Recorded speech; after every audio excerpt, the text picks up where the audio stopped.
안녕하세요. 올드스타디 최명호 원장입니다. 1학기 중간고사가 끝이 났네요.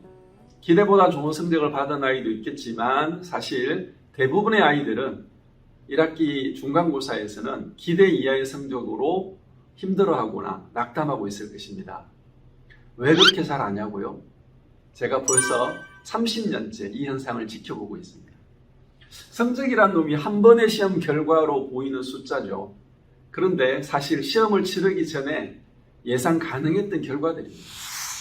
전 과목 올 100에 가까운 성적을 받는 중학생들, 전 과목 올 1등급의 성적을 받는 고등학생들은 도대체 어떻게 공부할까요? 다음 시험을 잘 준비할 수 있는 방법에 대해 함께 고민해 볼까 합니다. 올림픽이나 월드컵과 같이 4년에 한 번 열리는 경기에 우리가 열광하는 이유는 금메달 혹은 우승에 대한 기쁨을 대리만족하며 감동할 수 있기 때문입니다. 동시에 4년 동안 그 하루하루를 쉼 없이 달려온 인간 승리 현장을 확인하고 동기부여받는 측면도 있습니다. 또 하나는 그것이 나의 일 또는 내 자녀의 일이 아니기에 쉽게 감정이입이 됩니다. 그러나 내 자녀의 시험 결과는 쉽게 감정이입이 안 됩니다. 부모님들은 주관적인 입장에서 점수를 확인하는 거죠. 객관적으로는 과정의 성실함을 인정합니다. 그래, 네가 열심히 한 것은 알아. 그런데 결과가 왜 이럴까? 결과에 대한 실망이 큰 까닭에 쉽게 칭찬하거나 격려하거나 응원하지 못하는 딜레마에 빠집니다.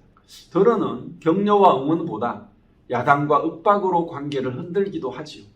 가장 속상할 이는 시험을 치른 당사자인데 부모님들이 더 힘들어하는 경우를 종종 봅니다. 참으로 안타까운 현실입니다. 급할수록 돌아가라는 말이 있습니다. 요즘 아이들 중에는 이 속담에 반문하는 경우도 왕왕 있습니다. 아니 급하면 바로 가야지 왜 돌아가요? 우습죠? 한편으로 아이들의 이 반발이 이해되기도 합니다. 그런데 부모님들이 아이들과 같은 태도를 보이는 것이 문제입니다. 성적이 실망스러우면 제일 먼저 무엇을 하시나요? 그동안 맡겼던 학원이나 믿었던 가회를 바로 바꾸셨나요? 돈 아깝다는 생각에 다니던 학원을 끊게 하셨나요? 열심히 공부하겠다, 내가 알아서 하겠다 하는 아이의 말을 믿었던 것이 실망스럽다고 화를 내시거나 야단치셨나요? 핸드폰을 뺏고 생활을 통제하겠다고 얼음장을 놓으셨나요? 4년 동안 전력을 다해 준비하는 올림픽에서 목에 메달을 거는 선수는 3명뿐입니다. 나머지 대다수의 선수들은 그 하루의 결과에 실망하고 때론 좌절하기도 합니다. 우린 이런 선수들에게도 감정이입을 해서 마치 내일인 듯 최선을 다한 당신이 진정한 승자이고 챔피언입니다 라고 격려하고 응원합니다. 그런데 왜 우리 아이들의 시험 결과에는 쉽게 동의하지 못할까요? 문제는 언제나 생기기 마련입니다. 그 문제를 어떻게 푸느냐에 따라 전혀 다른 결과가 이어집니다. 한두 번의 시험으로 아이의 인생이 결정된 것처럼 느껴지시겠지만 100세 시대를 긴 호흡으로 바라보면 지극히 작은 한순간에 불과합니다. 아이들의 성적 문제를 풀어가는 방법에 대해 저의 의견을 말씀드리겠습니다. 오늘은 우선 최상위권 성적대 학생들의 특징을 살펴볼게요. 첫 번째, 최상위권 성적의 아이들은 평소 공부에 진심입니다. 이 성적대 아이들은 대부분 우선순위가 공부입니다. 학교, 학원, 집을 오가며 주어진 학습 분량을 채워갑니다. 수행평가, 동아리 활동 등의 비교과 활동에도 언제나 최선을 다하는 편입니다. 선생님들이나 부모님과의 관계도 원만하고 좋은 편인데 이런 아이들의 가장 큰 특징은 수용성이 좋다는 것입니다. 수용성. 성적이 낮아질수록 수용성은 급격히 나빠집니다. 부모님은 물론이고 선생님들의 얘기도 잘 안 듣습니다.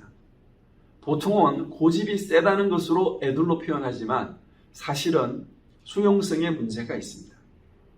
학교 내신 시험을 위한 공부는 과목과 범위가 정해져 있습니다. 창의력이나 사고력보다는 우선 이해와 암기가 필요합니다. 일단 새로운 것을 받아들이고 그 내용을 자기화해서 문제풀이에 적용하면 됩니다. 그런데 투자한 시간과 노력에 비해 성적이 나쁜 아이들은 이 과정에서 혼란을 겪습니다.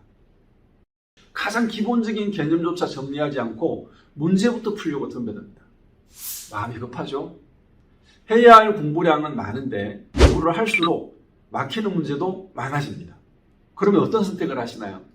아이들은 다른 문제집을 또 사죠. 그러고 나서 동일하게 문제부터 풉니다. 문제의 원인을 해결하지 못하고 같은 실수가 반복되는 안타까운 상황이 계속 반복되는 것이죠. 그 결과는 불보듯 뻔합니다. 지금 받았던 그 성적, 나쁜 성적. 학교나 학원에서 수업을 들을 때는 본인 스스로 노력하기보다는 선생님이 설명해서 이해시켜 달라고 요구합니다. 성적이 나쁜 아이들의 상황을 말씀을 드리는 거예요. 이 친구들은 말은 안 하지만 눈빛이 무섭습니다. 왜 나를 이해시켜 주지 못해요? 이런 눈빛을 발사합니다. 이런 아이들의 성적이 좋을 리가 없겠죠. 수용성이 나쁠수록 성적도 비례해서 낮아지는 이유입니다. 최상위권 아이들의 공부 방법은 아주 단순합니다. 평소에는 학교 수업과 학원 수업에 충실히 참여합니다. 학원을 다니지 않는 친구들도 나름의 루틴을 지켜가며 공부합니다. 시험 기간이 되면 가장 먼저 교과서와 부교재를 꼼꼼하게 읽어보고 정리합니다. 흔히 말하는 개념 정리를 완벽히 마친 후 문제풀이를 시작합니다. 시험 시간에는 순전히 머릿속에 있는 정보로만 공부를 풀어야 하기 때문에 기본 개념을 다지는 것은 가장 중요한 출발입니다. 수학을 기준으로 교과서 문제도 풀지 못하는 아이들이 7, 80% 이상 된다고 생각합니다. 교과서와 부교재만 완벽하게 풀 수 있어도 중학교 기준으로 80점 이상, 고등학교는 3등급 이상의 성적을 받을 수 있습니다. 모든 시험이 그렇지만 내신 시험은 특히 시간 싸움입니다. 시간이 부족하다는 것은 준비가 부족했다는 것이고 이것을 인정하는 것이 문제 해결의 첫 출발입니다. 낮은 점수, 나쁜 성적은 결과입니다. 불만족스러운 결과는 과정에 문제가 있었기 때문입니다. 다음 시험에서 좋은 성적을 기대한다면 결과보다는 과정을 한번 돌아볼 것을 추천드립니다. 문제의 원인을 정확히 파악해야 해결책을 강구할 수 있기 때문입니다. 학원이나 가외를 탓하기보다는 아이의 학습에 대한 수용성을 돌아봐야 합니다. 교과서의 기본 개념, 학교 선생님들의 수업 내용 등을 얼마나 받아들이고 있는지 확인해 보시기 바랍니다. 조금 더 구체적인 내용은 다음 영상에서 안내해 드리겠습니다. 성적대에 따른 학습 태도와 유형을 각각 구분해서 각각의 학습 방법에 대한 해결책도 한번 준비해 보겠습니다. 감사합니다.